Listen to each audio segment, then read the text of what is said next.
स्वामी विवेकानंद, क्योंकि गीता जीवन में थी। स्वामी विवेकानंद को निराश करने का और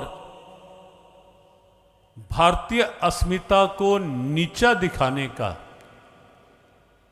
एक बड़ा संकीर्ण सा कुत्सित सा प्रयास था वहां।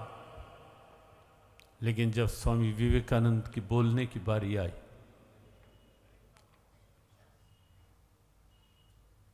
मुस्कुराते हुए उठे,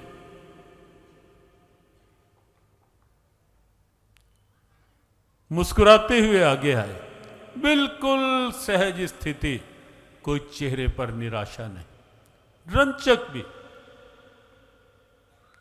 और जब खड़े होकर बोलने लगे ना, निश्चित आप सबका, हम सबका ऐसे महापुरुषों को सुनकर, उनकी सोच देख करके सर गर्व से ऊंचा होना चाहिए, होता है। और अपनी परंपराएं, अपना राष्ट्र, अपना सनातन और अपने सनातन के ऐसे महापुरुष निश्चित हमारा स्वाभिमान है, हमारा स्वाभिमान है ये महापुरुष। खड़े हुए सबकी ओर देखा, उधर देखा जहां गीता जी सबसे नीचे रखी हुई थी, और मुस्कुरा कर कहा कि कुछ भी कहने से पहले मैं आयोजकों की बुद्धिमत्ता को धन्यवाद देना चाहता हूं। और सब आयोजक देखते ही रह गए कि हम तो निराश देखने के उसमें थे, और ये हमें ही धन्यवाद कर रहे हैं। ये क्या, ये घटना उस रूप में कही जा रही है आपको। हमने कहा घटना सब जानते हैं, लेकिन गीता का पाठक कैसे प्रतिकूलताओं में से अनुकूल सोच निकाल सकता है, और वो हम सबको बनना है ऐसा। कैसे निराशा में से आशा ढूंढ ली। बुद्धिमत्ता का धन्यवाद। सबने हैरान होकर देखा, किस बात का? इस बात का धन्यवाद, आज आपने भगवद गीता को समस्त साहित्य के नीचे रख करके आपने सिद्ध कर दिया कि हमारी भगवद गीता संपूर्ण विश्व वाङ्मय की नींव है, आधार है, और सबको थाम के रखा हुआ है हमारी गीता ने। ये सोच है भारत के महापुरुष। और साथ ही जब उन्होंने ये कहा, सबके सर नीचे हो गए। एक बात और है, देखो, हमने कभी भी, हमारी परंपराओं में नहीं है, हमने कभी भी किसी की लाइन को मिटाकर अपनी लाइन बड़ा नहीं करने की सोची। हाँ, विनोद जी चल दिए, आ रहे हैं? अच्छा, तो हमने कभी भी किसी की लाइन को मिटाकर अपनी लाइन ऊंची करने की नहीं सोची, और ना ही हमने किसी को कष्ट देकर अपने सुख की चाहना की है। बात समझे, हमारी परंपराओं में ऐसा नहीं कि किसी को दबाकर ऊंचा उठना, किसी को मारकर स्वयं जीवन जीने की अपेक्षा, किसी को कष्ट देकर स्वयं सुख पाने की इच्छा, वो हमारी परंपराओं में कभी नहीं रही। लेकिन हमारे ऋषियों की सोच जो रही है, वो इतनी खुली रही है, इतनी बड़ी रही है, इतनी उदार रही है कि सबको अपने आप लगने लगे कि सोच यदि विश्व में कोई उच्चतम शिखर की है या उदार है, सागर की तरह गहरी, आकाश की तरह ऊंची और बिल्कुल खुली, और हवाओं की तरह बिल्कुल नम आर्द्र, यदि विश्व में कोई सोच है, उस सोच का नाम है सनातन। उस सोच का नाम है सनातन। आज हमारे से पत्रकार बंधु बैठे थे, प्रश्न कर रहे थे कुछ,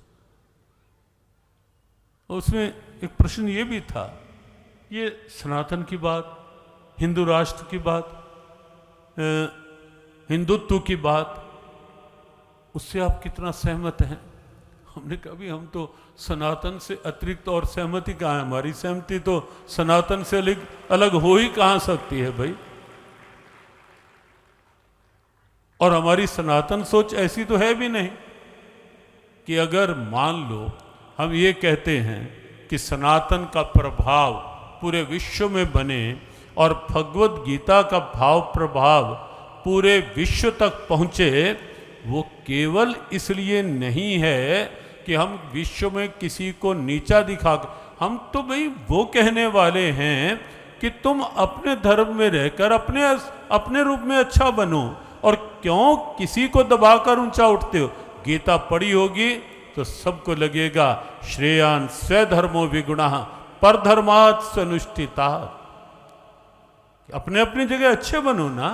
गीता तो ये कहती है, हमने किसी को मिटाने का प्रयास नहीं किया, किसी की लाइन मिटाकर अपनी लाइन बड़ी नहीं, हमारी लाइन तो पहले से ही इतनी बड़ी है, इतनी ऊंची है, इतनी उदार है कि जहां पूर्णमदः पूर्णमिदं पूर्णात् पूर्णमुदच्यते की सोच विश्व में कहीं और आप देखोगे क्या? सनातन यही तो है। और हमारे ऐसे महापुरुष उसी सनातन के प्रतिनिधि बनकर, और ये भगवत गीता उसी सनातन का प्रतिनिधित्व करने वाला ग्रंथ, उदार लेकिन सब ग्रंथों का सार, भावों का विस्तार, चिंतन का विस्तार, लेकिन सब ग्रंथों का बिल्कुल सहज सा सार गीता,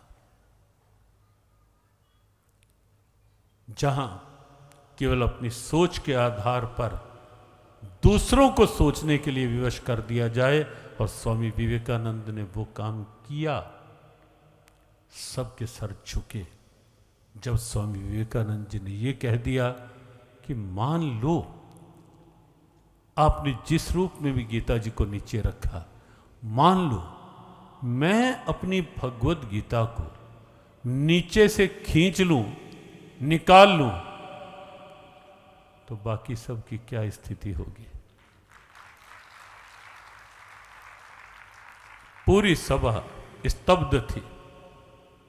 जो उस सोच के पक्षधर थे वो आपकी तरह तालियां बजा रहे थे, और बाकी सब सभा स्तब्ध होकर देख रही थी कि भारत के उस सन्यासी की सोच और गीता के प्रति निष्ठा। अद्भुत ग्रंथ है, अलौकिक ग्रंथ है दृष्टि में सबके लिए। और ये वसुधैव कुटुंबकम की बात, विश्व बंधुत्व की बात, गीता के अनुसार वासुदेवा सर्वम की बात, ये हमारी कल्पना नहीं है। हाँ, विश्व में कहीं होगा कि कोई आतंक फैलाकर अपने को बढ़ाना चाहता होगा, वो उनकी अपनी सोच की स्थिति हो सकती है।